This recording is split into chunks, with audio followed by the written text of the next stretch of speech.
남편을 떠나보낸 지 7회가 지나자 집안의 시계가 한꺼번에 느려진 것 같았어요. 밥은 제 시간에 올려도 젓가락을 드는 데가 더 오래 걸렸고, 소파는 사람을 삼켜서 좀처럼 내어주지 않는 커다란 입처럼 느껴지더라고요.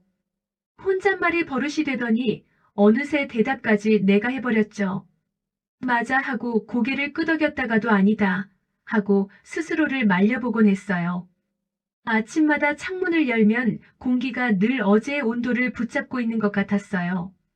샤워기에서 떨어지는 물소리만 유난히 크게 들렸고, 주전자에서 김이 서릴 때면 이 집에 나 말고도 숨쉬는 게 있다는 사실이 조금은 안심이 되더군요. 현관 신발장 위엔 남편의 낡은 우산이 아직 그대로 있었고, 손잡이를 만지면 고무 냄새가 희미하게 올라왔죠. 그 냄새가 손끝을 타고 시간 하나를 뒤로 밀어주는 느낌이었어요. 그쯤 친구 민자가 전화를 했어요.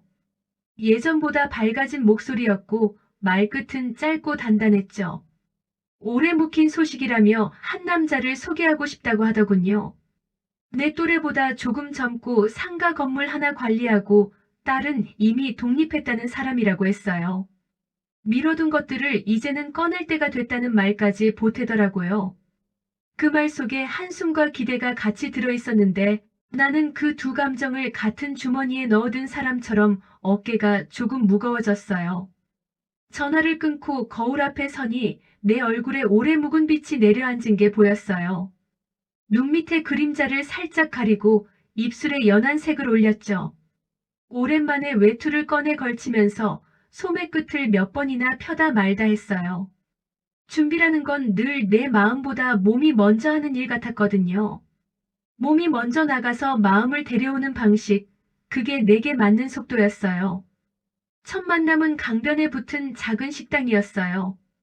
된장찌개 냄새가 좁은 홀을 한 바퀴 돌다가 우리 테이블 위에 내려앉았고 기모르는 뚝배기 위로 조명이 둥글게 흔들렸죠. 그는 내 손등을 한동안 보다가 말을 시작했어요. 고맙다는 말을 습관처럼 붙이는 사람이었고 웃음은 상대를 안심시키는 온도를 갖고 있더군요. 이름은 강우석이라고 했어요. 처음엔 내 이름을 부르다가 어느 순간부터는 누나라 했죠. 그 호칭이 묘하게 마음을 풀게 만들었어요.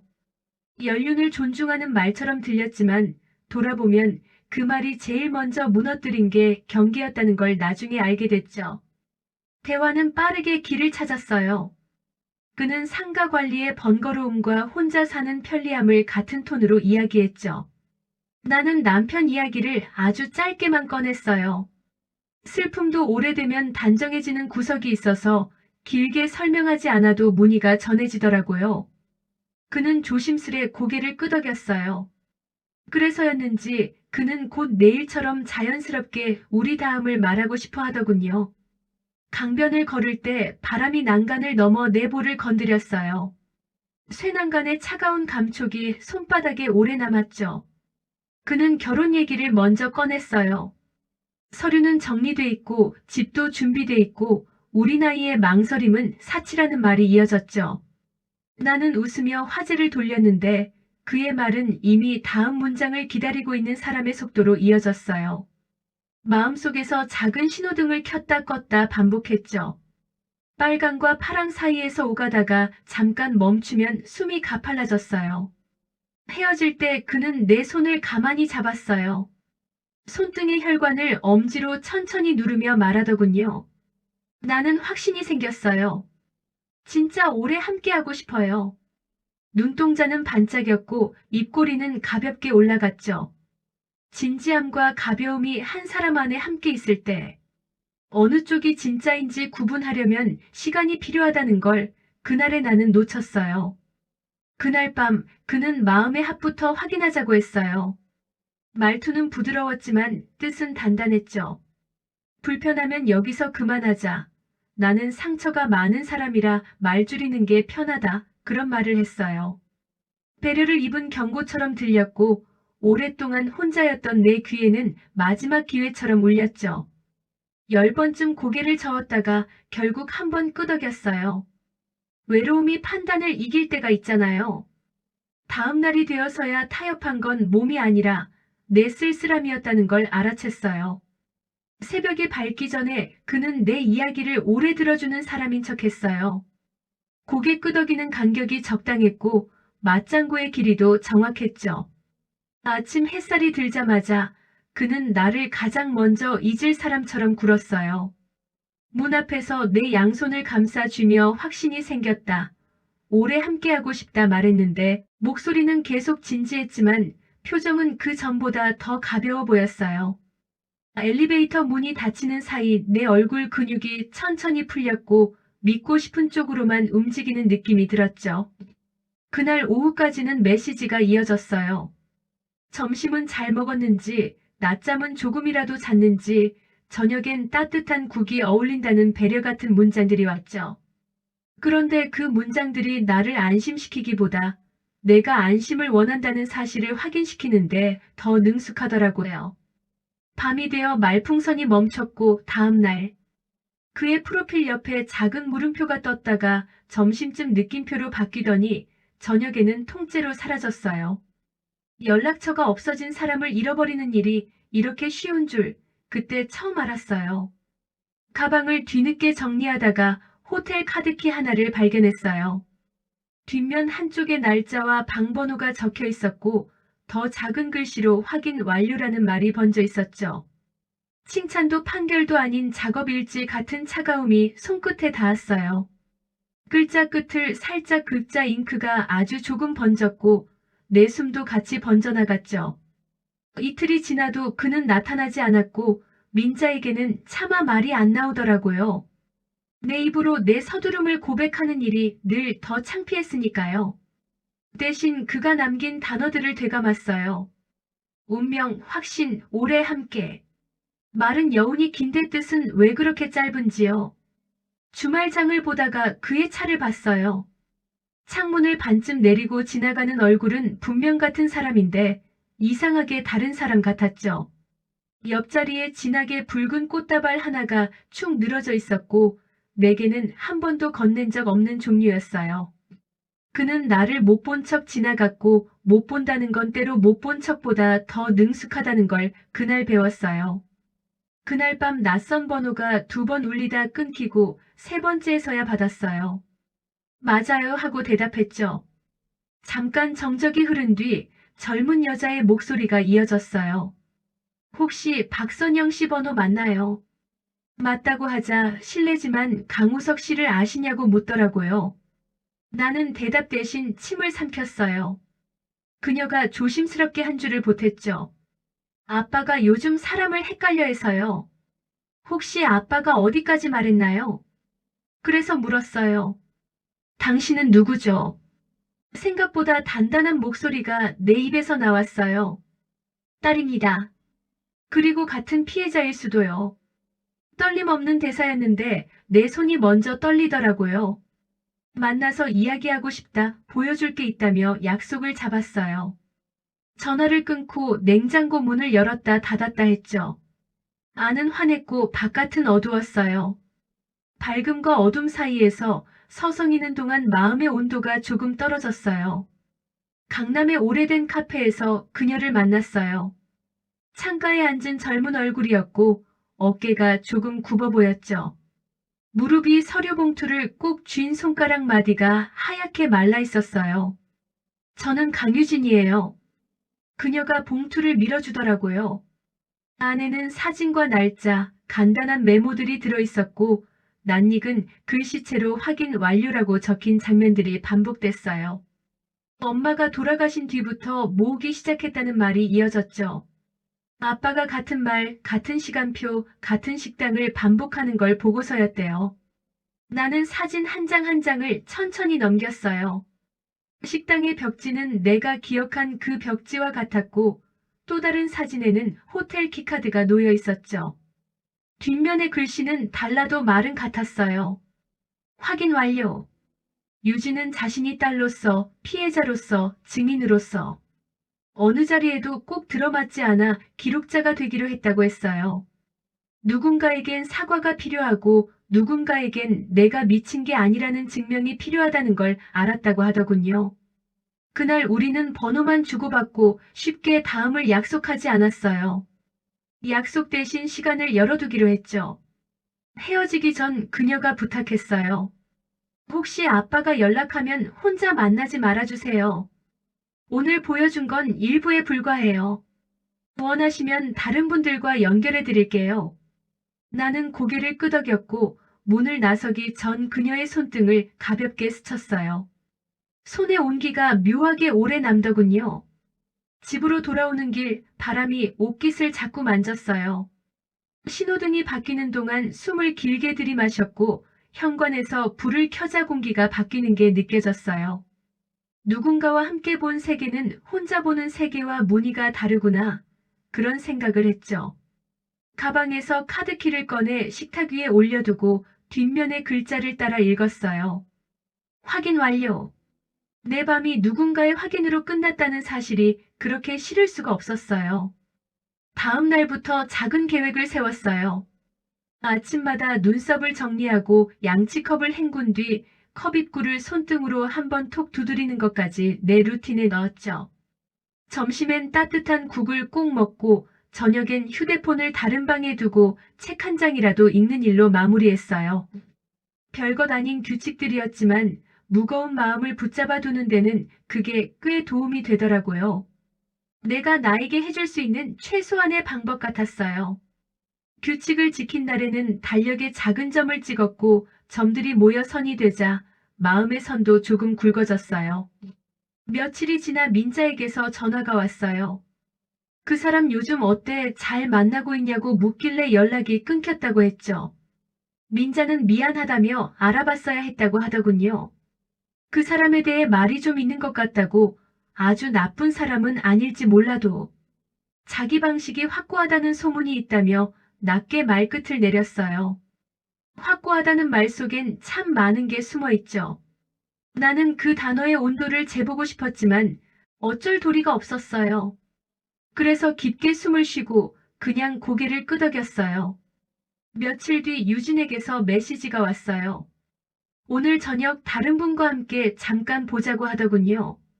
작은 카페에서 우리는 셋이 모였어요. 유진과 나 그리고 장미라라는 중년 여인이었죠. 그녀는 눈가에 오래된 물기를 달고 있었고 목소리는 마른 잎처럼 바스락거렸어요. 그 사람은 늘 급하게 다가와 급하게 확신하고 급하게 떠나는 사람이었어요.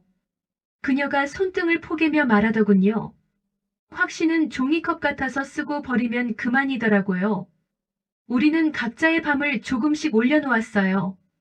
같은 식당, 같은 음악, 같은 말, 같은 키카드. 다른 건 이름 사는 동네, 눈물이 흐르는 속도뿐이었죠.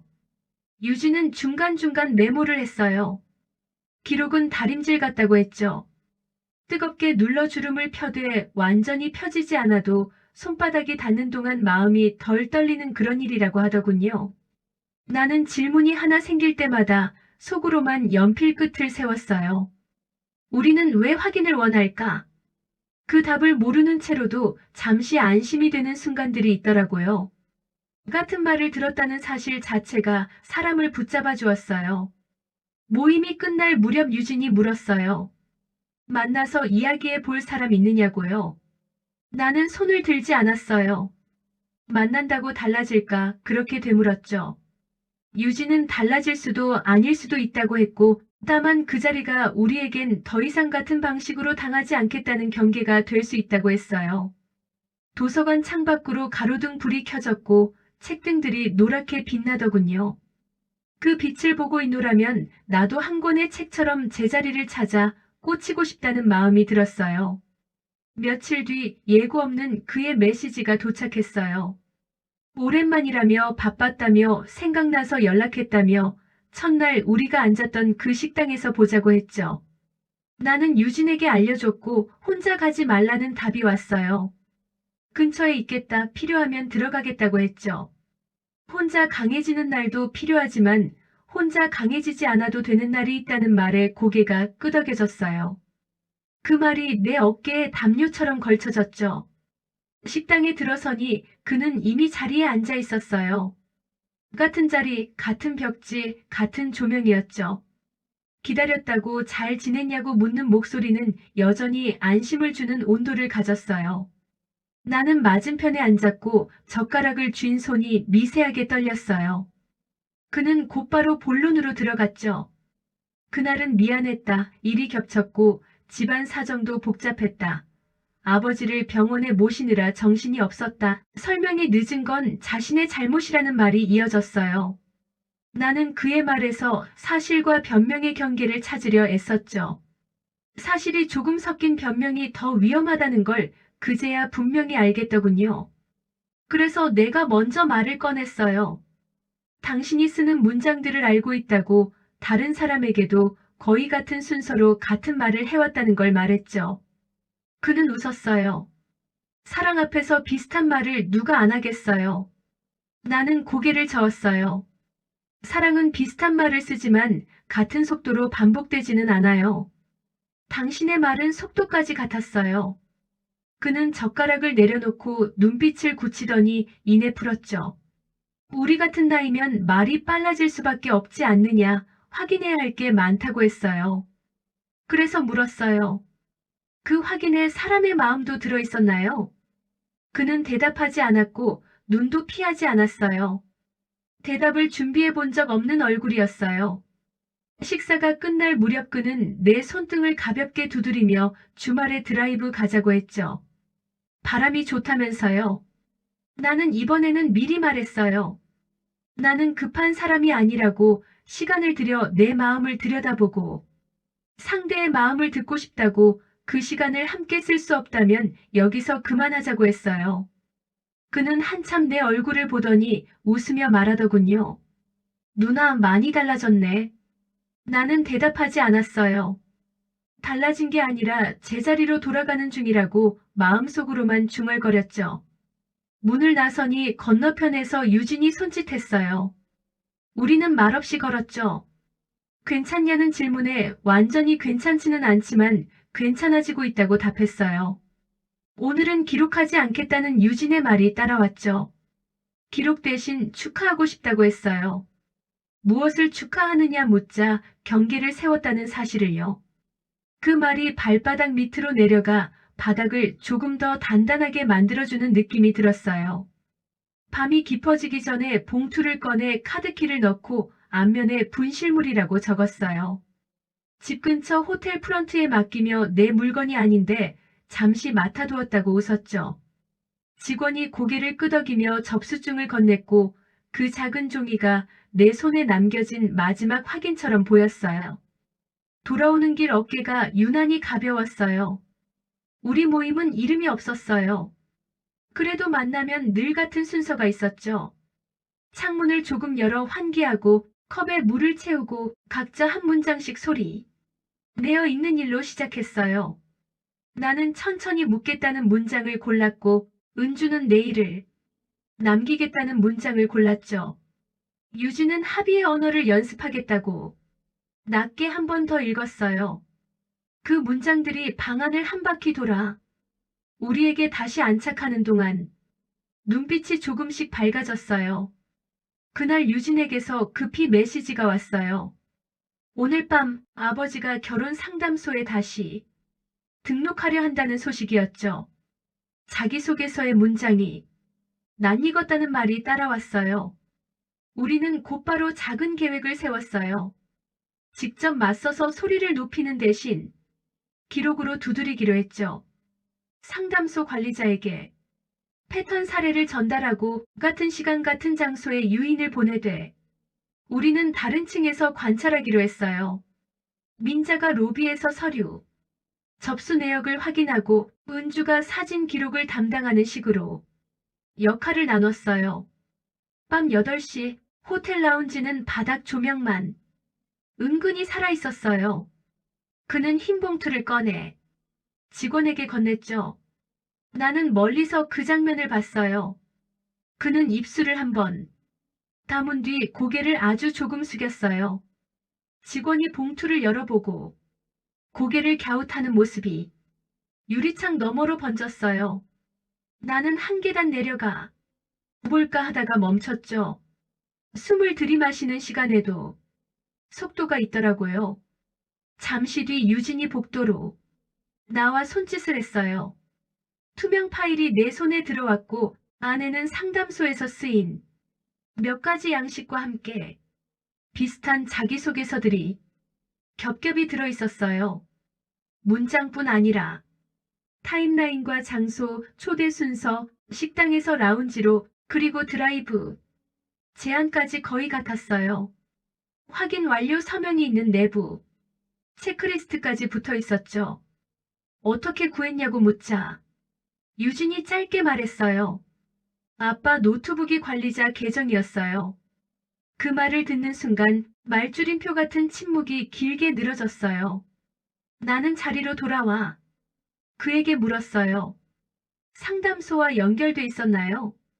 그는 피식 웃었죠. 연결이라니 나는 피해자예요. 사랑에 서툴 뿐이죠. 내가 파일을 내보이자 그의 표정이 서늘하게 평평해졌어요. 누가 줬죠? 그래서 말했어요. 당신 딸. 그는 짧게 눈을 감았다 뜨더니 처음으로 솔직한 톤을 꺼냈어요. 딸은 나를 싫어해요. 엄마가 떠난 뒤로 미안함 대신 방어가 앞선 웃음이 입가에 걸렸어요. 나는 느렸어요. 다만 지금은 늦지 않고 싶었어요. 우리가 원하는 건 당신을 감옥에 넣는 일이 아니라 멈추게 하는 일이라고 말했죠. 반복을 멈추는 일이라고 했어요. 그는 어깨를 으쓱했어요. 각자 합의했잖아요. 나는 고개를 저었어요. 합의는 속도를 나누는 일이라고 당신은 늘 먼저 도착해 있었다고 믿었고 우리는 뒤늦게 기록으로 따라붙는다고 그러니 오늘은 속도를 맞추자고 했어요. 그때 라운지 문이 열리더니 민자가 들어왔어요. 놀라서 그의 얼굴과 내 얼굴을 번갈아 보더니 조용히 고개를 숙였어요. 나는 얼어붙었죠. 왜 여기? 민자가 낮게 말했어요. 미안해 내가 소개했지. 처음엔 몰랐고 어느 순간엔 알고도 모른 척했어. 공기가 책장을 넘기듯 내려앉았어요. 민자의 눈가가 젖었고 손끝이 작게 떨렸어요. 선영아, 나도 외로웠어. 나도 확인이 필요했어. 강우석이 입꼬리를 올렸어요. 이제 보니 우린 다 피해자네요. 각자의 방식으로요. 나는 한 발 뒤로 물러나 민자와 거리를 맞췄어요. 너의 외로움을 내 책임으로 삼지는 말자. 오늘부터 라운지를 나와 복도를 걸으며 오늘 여기까지 하자고 말했죠. 우리는 법률 상담부터 받겠다고 합의했어요. 유진이 엄지로 짧게 신호를 보냈고 증거 보존을 위해 파일과 메시지를 안전 폴더로 옮겼어요. 그날 밤 모임에 민자가 합류했어요. 그녀는 소개가 죄는 아니지만 책임은 남는다는 말과 함께 앞에서 오래 울었고 우리는 마음가짐을 다시 했습니다. 지금은 듣기만 하겠다는 말, 그 말은 내 속도를 무너뜨린다는 말, 여기서 멈추자는 말이 방안을 천천히 돌았어요. 며칠 뒤 우리는 상담소를 찾았어요. 직원은 끝까지 듣고 조심스레 고개를 끄덕였어요. 상담은 늘 가능성이 끼어드는 자리라고 알려줘서 고맙다는 말이 뒤따랐죠. 나는 조심스러움이 회피만은 아니라는 걸 그날 배웠어요. 돌아오는 길 유진이 물었어요. 앞으로 연애할 거냐고요. 나도 모르게 고개가 끄덕여질 날이 오겠지만 이번에는 내가 나에게 먼저 물어볼 거라고 말했어요. 무엇을 확인해야 하는지, 무엇을 확인하지 않아도 되는지. 그 무렵 내 우편함에 보내는 이 없는 상자가 도착했어요. 회색 표지에 공책 하나가 들어있었죠. 첫 페이지에는 기록은 마음에 채우네. 쟤는 도구라는 문장이 적혀 있었고 작은 도장처럼 확인이라는 글자가 찍혀 있었는데 보낸 이를 추측하지 않았어요. 누가 보냈든 이 공책은 내 손에 오기 위해 길을 건너왔을 거예요. 빈 페이지에 오늘 날짜를 적고 단어만 적었어요. 바다, 웃음, 밥, 경계, 사람. 참 단어들이네. 하루를 증명해줬어요. 밤에 불을 끄려다 잠깐 멈췄어요. 그의 메시지가 도착했거든요. 잘 지내냐고, 카드 잘 받았다고, 고맙다는 말 한 줄이었어요. 나는 답장을 보내지 않았어요. 답장이 필요 없는 말들이 있죠. 대신 공책에 적었어요. 내 삶은 내 방식으로 확인한다. 불을 끄고 누워도 어둠 속에서 내가 어디 있는지 알겠다는 마음이 올라왔어요. 아주 오랜만에 얻은 확신이었고 그 확신은 가벼웠어요. 가벼워서 오래 갈 것 같았죠. 며칠을 더 지나 유진이 긴 메시지를 보냈어요. 병원에서 아빠를 봤는데 예전보다 말수가 줄었고 대신 더 많은 핑계를 준비해 두었더라고요. 왜 사랑이라는 이름이 일의 기록을 남기냐며 웃었다는 말 뒤로 잠깐 멈춘 숨이 전해졌어요. 나는 사람이라는 단어를 조심스레 꺼내 답했어요. 중요한 건 사랑인지 아닌지가 아니라 사람인 것 같다고요. 한참 뒤 유진이 맞다고 그 단어를 자꾸 잊을 뻔한다고 답했어요. 그날 밤 노트에 사람이라는 글자를 3번 적었어요. 한 번은 크게, 한 번은 작게, 한 번은 내 손글씨. 그대로 겨울이 들자 창문이 더 낮게 내려와 있는 느낌이었어요. 도서관에서 상실 이후이 친밀함이라는 강좌를 들었죠. 강사는 상실은 빈자리를 만드는 일이 아니라 다른 자리의 필요를 알리는 일이라고 했어요. 빈자리를 메우려 애쓰다 마음을 놓치지 않으려면 천천히 손을 뻗어야 한다는 말이 조용히 사람들 사이를 지나갔어요. 질문 시간을 일부러 놓쳤어요. 그 질문을 다음 모임에서 내 사람들에게 던지면 되니까요. 강의가 끝나고 나오는데 유진이 급히 달려왔어요. 오늘 밤 아빠가 결혼 상담소 프리미엄 패키지에 등록하려 한다는 소식이었죠.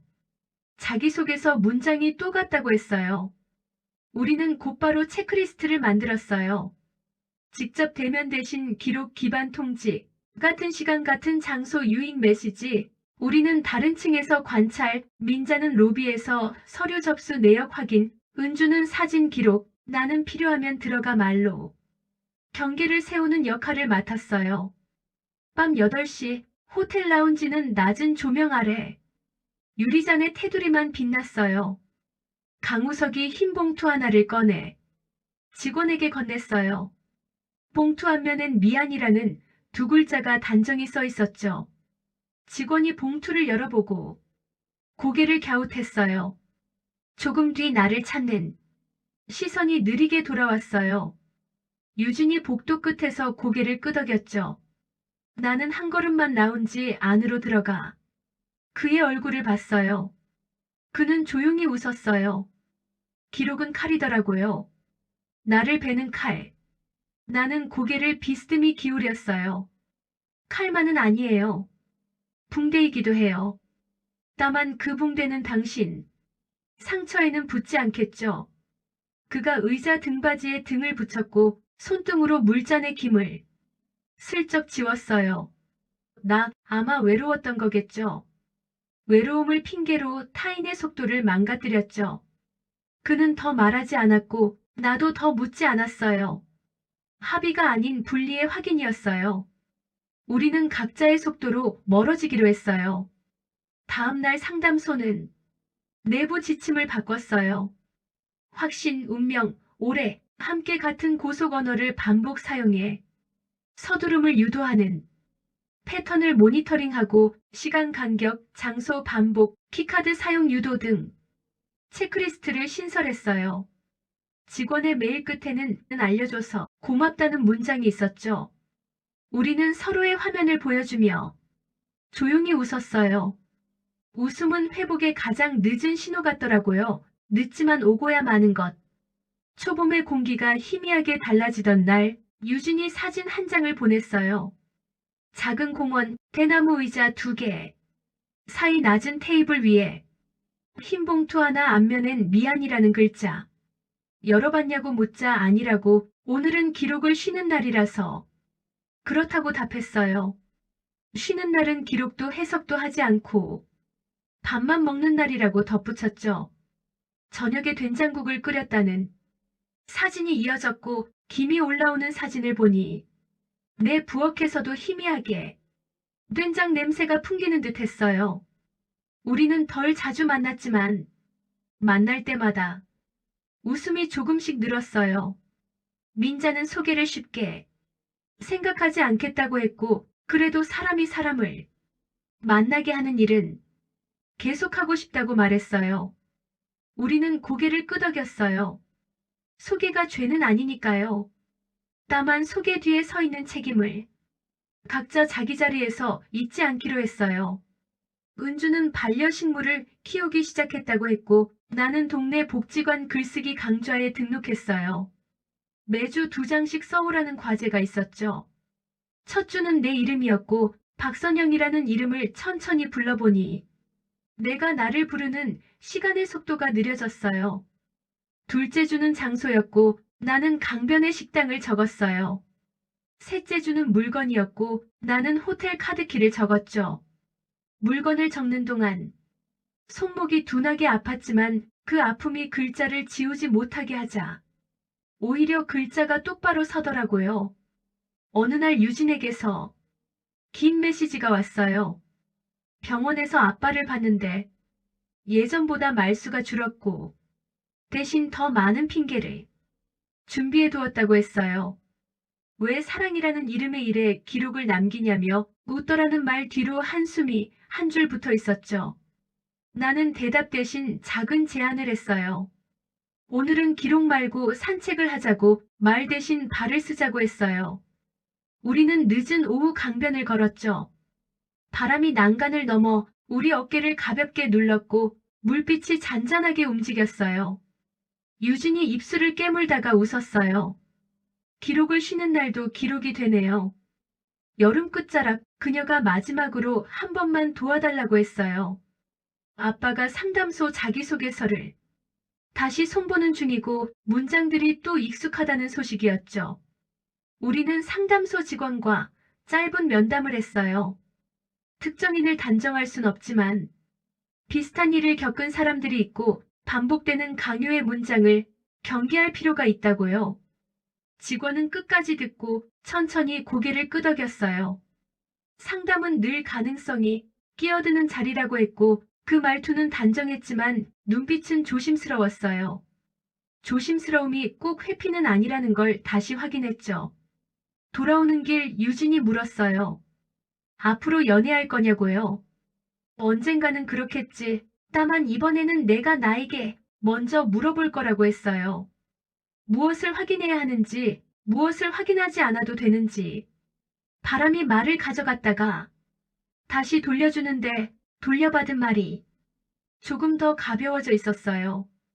가벼운 말은 오래 떠있지 않고 제자리를 찾아 앉더군요. 가을이 깊어지자 작은 여행을 떠났어요. 오래 미뤘던 남해였죠. 역 플랫폼에 서 있으니 바람이 철로 사이를 떠돌다 내 발목을 스쳤어요. 창밖으로 논이 누렇게 익어가고 강이 길게 누워 흘렀어요. 바다는 늘 멀리 있어서 늘 가까운 곳 같았어요. 파도를 보고 있으니 안에 길게 뻗어있던 긴장이 풀리더라고요.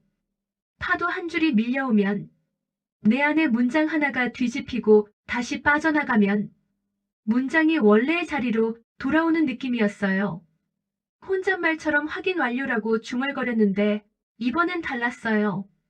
타인의 일지를 닮은 도장이 아니라 내 하루를 위한 문장이었거든요. 오늘 본 바다, 잘 먹은 점심, 누군가와 나눈 웃음, 스스로 지킨 경계. 그 모든 것에 마음이 조용히 도장을 찍었어요. 서울로 돌아오는 길, 민자가 사진을 보냈어요. 공원 벤치에 앉은 우리. 모임 사람들 모습이었죠. 미라의 웃음, 손을 흔드는 유진, 큰 모자에 얼굴이 반쯤 가려진 은주. 나는 사진 속에 없었지만 마음은 그 한가운데 있었어요. 우리 잘 지낸다는 짧은 문장에 나도 잘 지낸다고 답을 보냈어요. 그 답을 보내고 난 뒤 잠깐 비가 지나갔고 유리창에 남은 물방울이 빠르게 뒤로 흐르는 걸 보았어요. 물방울은 뒤로 갔고 우리는 앞으로 갔죠. 단순한 사실이 이상하게 감동적이었어요. 집 앞에 도착하니 현관에 보내는이 없는 작은 상자가 놓여 있었어요. 회색 표지의 공책이 하나 더 들어 있었죠.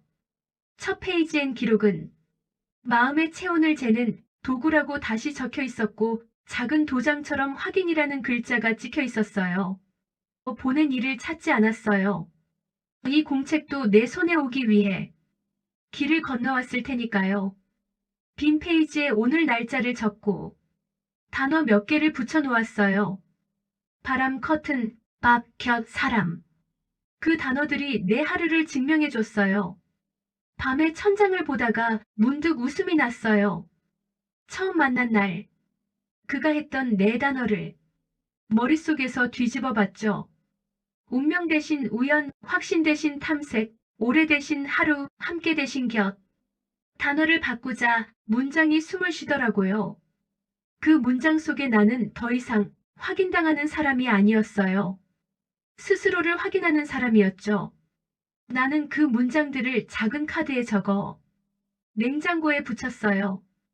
카드 모서리가 차가운 표면에 닿을 때마다 내 마음의 열도 조금 조절되는 느낌이 들었어요. 겨울 초입, 상실 이후의 친밀함 강좌를 다시 들었어요.